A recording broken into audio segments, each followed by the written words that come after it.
Good morning, students. I am Ms. Clarice from Mount Zion Matriculation Higher Secondary School, Pudukkottai. In this video, we are going to see 5 topics. Our first chapter is Status Quo. Pieta made by Michelangelo depicts the body of the crucified Jesus on the lap of his mother Mary. It is housed in St. Peter's Basilica in the Vatican City. You can see this picture. இந்த பிக்சரை பார்த்தீங்கன்னா உங்களுக்கே தெரியும், mother மேரி வந்து அவங்களோட க்ரூசிஃபைடு ஜீசஸை வந்து அவங்க லேப்பில் வச்சுருக்காங்க. ஸோ இதை வந்து ஒரு ஸ்டாச்சுவாக அவங்க என்ன பண்ணியிருக்காங்க, மேக் பண்ணியிருக்காங்க. ஸோ இட்ஸ் இந்த this statue was made by Michelangelo. The terrace of the Lions of Delos in Greece is a row of 12 stone lions facing east towards the sacred lake of Delos. 12 stone lions. இந்த 12 stone lionsம் எங்கே இருக்குது அப்படின்னா sacred lake of Delos. ஒரு sacred lakeல வந்து east towards face பண்ணியிருக்கு. It is situated in Greece. The name of this statue is the terrace of the Lions of Delos. The giant Buddha of Lishan in China is carved out of rock.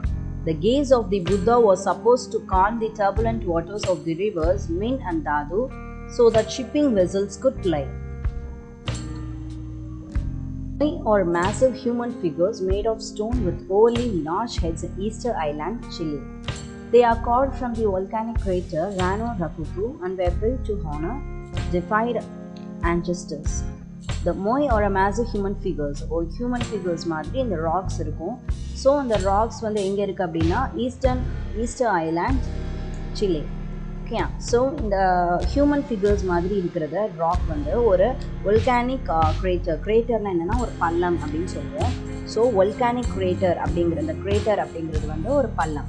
இந்த வொல்கானிக் கிரேட்டர்லேருந்து தான் உனக்கு வந்து rocks என்ன பண்ணியிருக்கிறாங்க, card out பண்ணி உனக்கு இந்த மாதிரி ஒரு அந்த பிக்சரை பார்த்தா உனக்கே தெரியும். ஸோ ஹியூமன் ஃபிகர்ஸ் மாதிரி இருக்கும். ஹெட்ஸ் மட்டும் ரொம்ப லார்ஜராக இருக்கும், பெருசாக இருக்கும். Okay, The statue of Christ, the Redeemer, overlooks the city of Rio de Janeiro in Brazil. It is a symbol of Christianity all over the world. இந்த ஸ்டாச்சு, இந்த ஃபிகரை பார்த்தா உனக்கு தெரியும். இந்த பிக்சரை பார்த்தா this is a statue of the Christ. கிறிஸ்டோட statue இது. So it is situated and located in Brazil.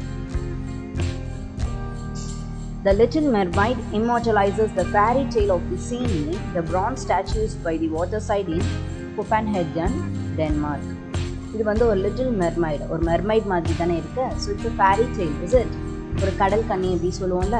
So it is a bronze statue. ஒரு bronze statue தான் இது. It is located in Denmark. Our second chapter is Confront Your Fears. Confront Your Fears is the page number 33. The first one is aquaphobia is a fear of water.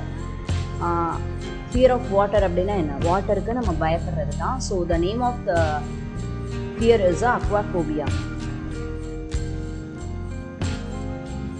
Papyrophobia is the fear of paper. பேப்பரை பார்த்தா நமக்கு நிறைய பேருக்கு பயமாக இருக்கும். So that is papyrophobia.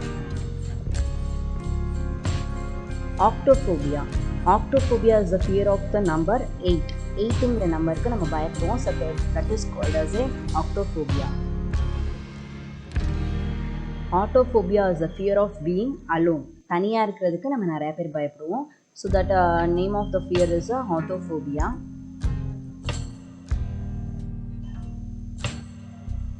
Acrophobia is the fear of heights. ஹைட்டை நினச்சி நம்ம நிறைய பேர் பயப்படுவோம் இல்லை. So that is acrophobia. Arithmophobia is the fear of numbers. Is Noctiphobia is the fear of night.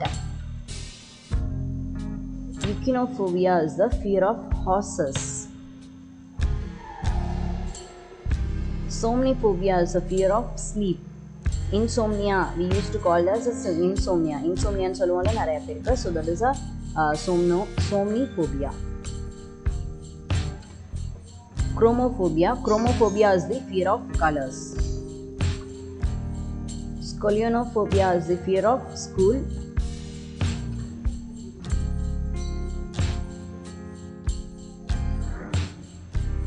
Megalophobia is the fear of large things. And our third chapter is pollution alert. Pollution alert அப்படின்னா என்னன்னா, so we used to face lots of pollutions in this world. இந்த வேர்ல்டில் நமக்கு நிறைய பொல்யூஷனை face பண்ணுறோம். Land pollution, water pollution, air pollution நிறையா இருக்குது. So இதுக்குன்னா ஒரு அலர்ட் கொடுக்குற மாதிரி நிறையா ஒரு சென்டென்ஸ் ஸ்டேட்மெண்ட்ஸ் கொடுத்துருக்காங்க. You have to state whether it's a true or false. Our first statement is soil pollution reduces the fertility of farms so that each unit of land has less production and lower quality crops. Soil pollution நால farms ஓட fertility வந்து பாதிக்கப்படுது அப்படின்னு சொல்லுவாங்க.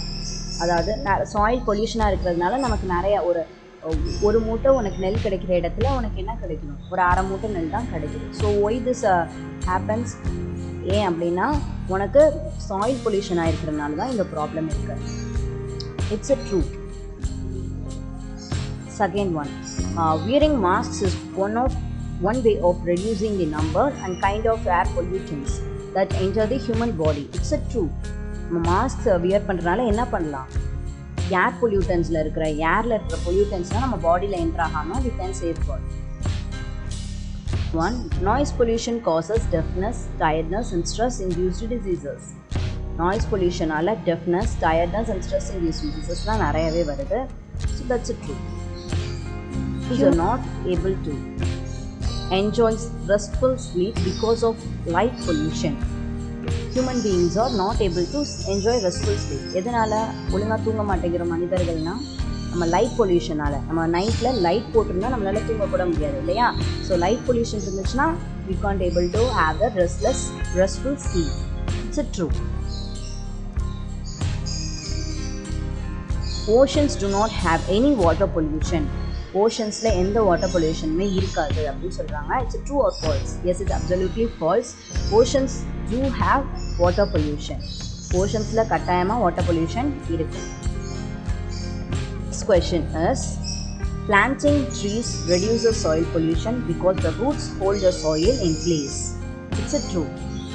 Trees நிறைய நம்ம plan பண்ணோன்னா soil pollution நம்மளால் கண்ட்ரோல் பண்ண முடியும். So it's a true. Using renewable resources of energy such as solar and wind power are excellent ways of reducing pollution. It's a true. Renewable resources நம்ம solar energy power or wind power use பண்ணுறோம் அப்படின்னா நமக்கு pollution கட்டாயமாக என்ன ஆகும், reduce ஆகும். That's a true. Eighth question, factories often release harmful metals and chemicals into rivers, harming the fish and soil. ஃபேக்ட்ரிஸில் release ஆகிற ஹார்ம்ஃபுல் மெட்டல்ஸ் அண்ட் கெமிக்கல்ஸ்னால நமக்கு ரிவர்ஸோ இல்லை ஃபிஷ்ஷோ சாயில் எல்லாமே என்ன பண்ணுதுன்னா பாதிக்கப்படுது. So it's a true. Ninth question, using headphones reduces noise pollution. It's true. நம்ம ஹெட்ஃபோன்ஸ் யூஸ் பண்ணுறதுனால என்ன ஆகும், நாய்ஸஸை கம்மியாகும். 10th question is, using public transportation does not make any difference to the levels of air pollution. Public transportation நம்ம use பண்ணுறதுனால எந்த ஒரு ஏர் பொல்யூஷனால எந்த ஒரு டிஃப்ரென்ஸுமே நமக்கு இருக்காது அப்படின்னு சொல்கிறாங்க. அது கட்டாயமாக என்னது, ஃபால்ஸ் தான். If you use public transportation, 100 people can sit in a bus, so that 100 vehicles will not produce any air pollutions, is it? So எந்த ஒரு ஸ்மோக்கும் அதுலேருந்து வராது. So we can save the environment. So கட்டாயமாக it's a false. 11th question, when water is polluted, even the crops that are irrigated with that water are likely to be polluted. When water is polluted, water pollute ஆயிருந்துச்சுன்னா crops-ல இருந்து irrigated with that water will be polluted. கட்டாயமாக அந்த pollute ஆன வாட்டரால் வச்சு நம்ம irrigate பண்ணோம்னா கட்டாயமாக pollution இருக்கும். So it will affect it. It's true. So our fourth chapter is social reformers. Social reformers அப்படின்னா ஒவ்வொரு சோஷியல் திங்ஸ், அதாவது சோஷியல் ஒரு சமூகத்துக்கு வந்து அவங்க ஒரு மாற்றம் கொண்டு வந்திருப்பாங்க. ஸோ அதுக்கு பேர் தான் ரிஃபார்மர்ஸ் அப்படின்னு சொல்லுவாங்க. Rosa Parks is a chief fighter for the rights of African American, especially women in the USA. யூஎஸ்ஏல இருக்கிற ஒரு ஆஃப்ரிக்கன் அமெரிக்கன்ஸ்க்கு வந்து ஃபைட் பண்ணாங்க. அவங்க ரைட்ஸ் வேணும் அப்படின்னு சொல்லி இவங்க ரொம்ப போராடினாங்க. எஸ்பெஷலி ஃபார் உமனுக்காக தான் அவங்க என்ன பண்ணாங்கன்னா ரொம்பவே போராடினாங்க. Next, Rajaram Mohan Roy. Rajaram Mohan Roy worked to fight for sati in India. Sati அப்படின்னா என்னன்னா, ஒரு கணவர் இழந்தவங்களை என்ன பண்ணுவாங்கன்னா, ஒரு தீயை மூட்டி அதில் எரிச்சிருவாங்க. உயிரோட எரிக்கிறதுக்கு பேர் தான் சதி அப்படின்னு சொல்லுவோம். ஸோ ராஜாராம் மோகன் ராய் ஃபைட் ஃபார் சதி in India. Maharani Gayatri Devi fight for women's education in Rajasthan. ராஜஸ்தானில் உமன்ஸோட எஜுகேஷனுக்கு வந்து நிறைய ரொம்பவே விழிப்புணர்வு இல்லாமல் இருந்தாங்க. So she use to fight for women's education in Rajasthan. Nelson Mandela fight for apartheid in South Africa. Apartheid அப்படின்னா என்னென்னா ரேஷ்னலிசம், அதாவது கருப்பினத்தவர்களை வந்து அவங்க ரொம்பவே ஒதுக்குனாங்க. ஸோ அப்படி இருக்கக்கூடாது அப்படிங்கிறதுக்காக he used to fight for apartheid in South Africa. Martin Luther King used to fight for African American rights in the USA. African Americans அங்கே நிறையா பேர் யூஎஸ்ஏல இருக்காங்க. அவங்களுக்கு வந்து ரைட்ஸ் நிறையா கொடுக்கப்படாமல் இருந்தது. ஸோ அதை காப்பாற்றிக்கிறதுக்காக மார்ட்டின் லூதர் கிங் வந்து he used to fight for them. Mahatma Gandhi fight for untouchability in India. Untouchability அப்படின்னா என்னென்னா தீண்டாமைன்னு சொல்லுவோம். இந்த லோ கேஸ்ட் பீப்புள்ஸை வந்து அவங்க யாருமே தொட்டாலே அதை பாவம் அப்படின்னு நினைக்கிற நாட்கள் முன்னாடி உண்டு. ஸோ அதை என்ன பண்ணியிருக்காரு மகாத்மா காந்தி வந்து used to fight and abolish that untouchability in India. Mother Teresa is used to fight for the poorest of the poor in Kolkata. கொல்கத்தாவில் நிறையா புவர் பீப்புள்ஸ் இருக்காங்க. ஸோ அவங்க இன்னும் வறுமையிலே வாடிட்டு சாப்பாடு கூட இல்லாமல் இருந்தாங்க. So she fight for those peoples to have some food. Travelling to a place unknown. This is our 5th chapter. It is in page number 36. Traveling to a place unknown அப்படின்னா என்ன? We used to love traveling. Most of us used to love traveling. But you can imagine traveling to unknown place. ஒரு தெரியாத பிளேஸுக்கு உங்களால் travel பண்ண முடியும்னு யோசிச்சு பார்க்க முடியுமா? முடியாது. People who do this are called explorers. சரியா? உனக்கு தெரிஞ்ச இடத்துக்கு தான் நீ ட்ராவல் பண்ணுவேன். தெரியாத இடத்துக்கு ஒருத்தவங்களும் நம்ம ட்ராவல் பண்ணி போகிறோம் அப்படின்னா அவங்களுக்கு பேர் தான் என்னன்னு சொல்கிறோம்? எக்ஸ்ப்ளோரர்ஸ் அப்படின்னு சொல்கிறோம். And they discover many new things on their voyages. சரியா? நிறைய புது திங்ஸ் வந்து அவங்களோட ட்ராவலில் மூலமாக அவங்க நிறைய என்ன பண்ணுவாங்க? நிறையா டிஸ்கவர் பண்ணுவாங்க, புதுசாக கண்டுபிடிப்பாங்க. So we are going to learn about them. Ferdinand Magellan was a Portuguese explorer who sailed west through the Pacific Ocean. He would have been the first to go around the globe, but he was killed in a battle in the Philippines before his ship sailed back home across the Indian Ocean. சரியா? Ferdinand Magilan அப்படிங்கிற ஒரு Portuguese explorer தான். அவர் Pacific ocean மூலமாக அவர் என்ன பண்ணுவார்? West side hour travel பண்ணுவார். So first அவர் தான் வந்து ஃபஸ்ட்டாக ஒரு குளோபையே சுற்றி பார்க்கக்கூடிய ஆற்றல் கொண்டவர். பட் அவர் என்ன ஆகிட்டாருன்னா கொல்லப்பட்டார். He was killed in a battle in the பிலிப்பைன்ஸில் நடந்த ஒரு பேட்டில் அவர் இறந்துட்டார். The second one is Marco Polo was an Italian merchant who traveled to China, returned after 24 years and wrote a detailed diary of his experiences called The Million. Marco polo அப்படிங்கிறவர் வந்து ஒரு Italian merchant. அவர் வந்து சைனாவுக்கு travel பண்ணி 24 years அங்கேருந்து 24 years கழிச்சு return ஆனதுக்கப்புறம் அவரோட பர்சனல் எக்ஸ்பீரியன்ஸஸை பற்றி அவர் வந்து ஒரு புக்காக எழுதியிருக்காரு, ஒரு டைரி எழுதியிருக்காரு. That is called as the million. Captain James Cook was a British naval officer who travelled to Newfoundland, Canada, and was the first European to reach New Zealand, the eastern coast of Australia and the Hawaiian Islands.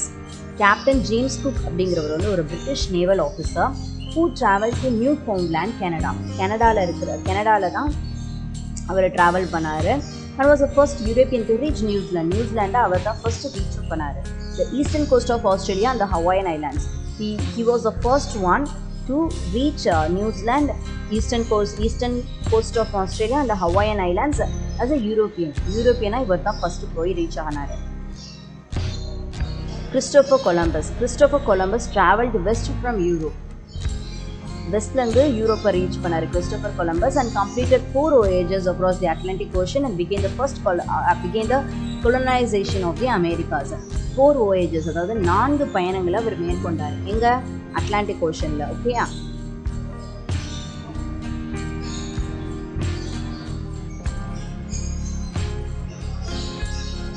On 29th May 1953, Tenzing Norgay and Edmund Hillary were the first people to climb to the top of the highest peak in the world.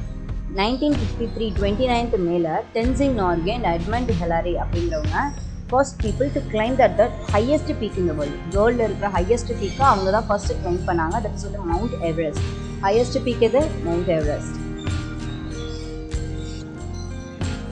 In 1909, American naval officer Robert Peary was the first to reach the geographic North Pole. 2 years later, in December 1911, Norwegian explorer Roald Amundsen led the first expedition to reach the geographic South Pole. 1909ல American naval officer Robert Peary அப்படிங்கிறவர் geographic North Pole reach பண்ணாரு. 2 years later, 2 வருஷம் கழிச்சு December 1911ல Norwegian explorer Roald Amundsen reached the geographic South Pole. Geographic South Pole reach பண்ணாரு. So Norwegian explorer அப்படின்னா நார்வேல இருக்கிற ஒரு explorer. In 1830s, a group of locals accompanied an Englishman named T.S. Burt to a cluster of Hindu and Jain temples in the thickly forested Bundelkhand region of what is now Madhya Pradesh. The temples named after the Sanskrit word for date palm or the world famous site of Khajuraho. Khajuraho அப்படிங்கிறது தான் இப்போ ஒரு ஃபேமஸான site. So T.S. Burt 1830ல் ஒரு இங்கிலீஷ்மென்ஸ் எல்லாரும் குரூப்பாக சேர்ந்து ஒரு cluster of Hindu and Jain டெம்பிள்ஸ்னால் ரொம்பவே போய் சுற்றி பார்த்து கண்டுபிடிச்சாங்க. So they use to found many new Jain and Hindu temples. The temples named after the Sanskrit word called date palm. Date palm அப்படிங்கிறது ஒரு Sanskrit word. That's a famous site of Khajuraho.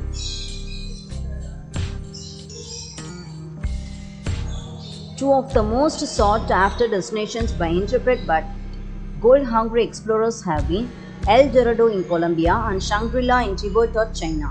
They have never been found and are now considered mythical.